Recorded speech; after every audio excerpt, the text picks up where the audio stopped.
Hello all, this is a look into the life and career of Zefram Cochrane, pioneer of warp drive technology in the Star Trek universe. He doesn't really have enough on him to fill a personnel file, plus inconsistencies with the character over time have resulted in a bit of a discrepancy or two, so this aims to explore those and maybe see if there is in any way they can all fit together. Cochrane was born around 2030 in Montana, North America. I found references to him possibly dealing with bipolar disorder for some time of his life, but it was tempered with an implant for the majority of his life. He was a genius who studied in almost every science field he could access growing up. However, because of the era he grew up in, the Third World War of 2026 to 2053, it wasn't exactly smooth sailing, what with all the genocides, eco-terrorism and eventual nuclear blasts going off. He therefore ended up repressing a lot of his own desires for academic study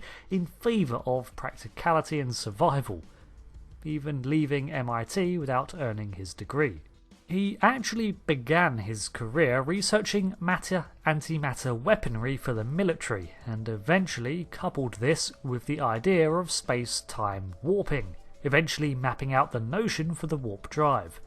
Now these didn't see fruition during the global conflicts, thankfully, but when the Third World War eventually came to its close, he took his team back to Montana, where there was a defunct missile base.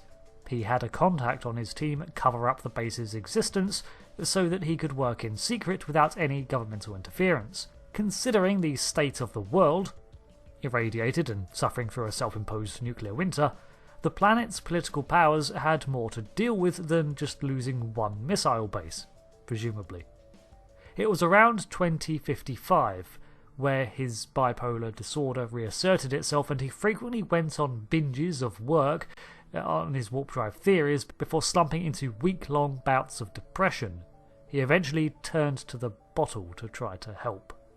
Over the next 10 years, he would work with his team, even as it dwindled, in converting a gutted nuclear missile on a Titan II rocket and repurposing it into the NX Phoenix, the famous Warp 1 vessel.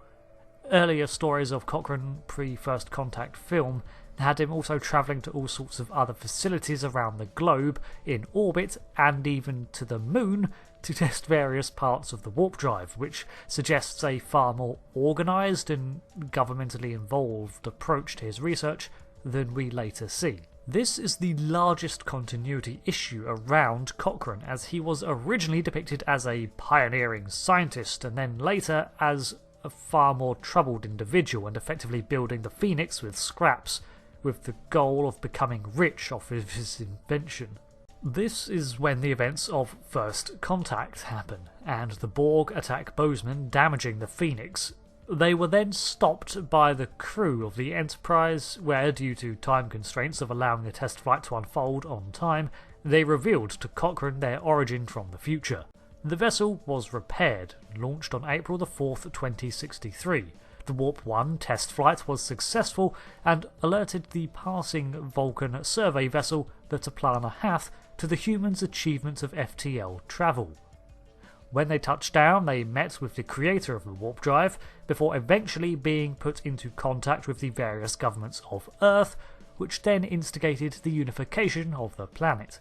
Over the next few years, Cochrane would continue to work on developing his warp drive, letting the interference from the Borg slip once, but otherwise maintaining his silence on the matter. Naturally, after First Contact, he had all the resources he needed to develop his work, and soon Warp 2 was the next target. In the following decades, he is known to have been hands-on with his engines, taking out test flights himself and visiting many planets, 9 of which were M-Class. Presumably one of these was Alpha Centauri, Sol's nearest neighbour, where mankind established one of its first extrasolar colonies. Although Cochrane continued to work on Earth, he must have been one of these colonists, as Alpha Centauri was listed as his home planet. Considering it would take 4.37 years at Warp 1 to get there, presumably Warp 1 was soon exceeded by the fledgling Starfleet. In 2119, he commissioned the ambitiously named Warp 5 complex with the goal of attaining that warp factor. It was during the opening of that complex that Cochrane gave a speech which included the phrases "to go boldly" and "to explore strange new worlds," something that would go on to be paraphrased into Starfleet's mantra. One of his colleagues at the time was Henry Archer, who would go on to continue the aging Cochrane's work.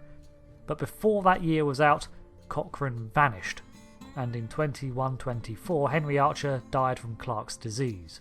In 2143, the Warp 2 barrier was broken, and in 2151, the first Warp 5 engine launched in the drive of the NX-01 Enterprise. Back in 2119, Cochrane had vanished while taking his vessel out from Alpha Centauri, with the intent to die out among the stars. This is where history leaves him for 148 years, until Captain Kirk and the Enterprise discover his true fate in 2267.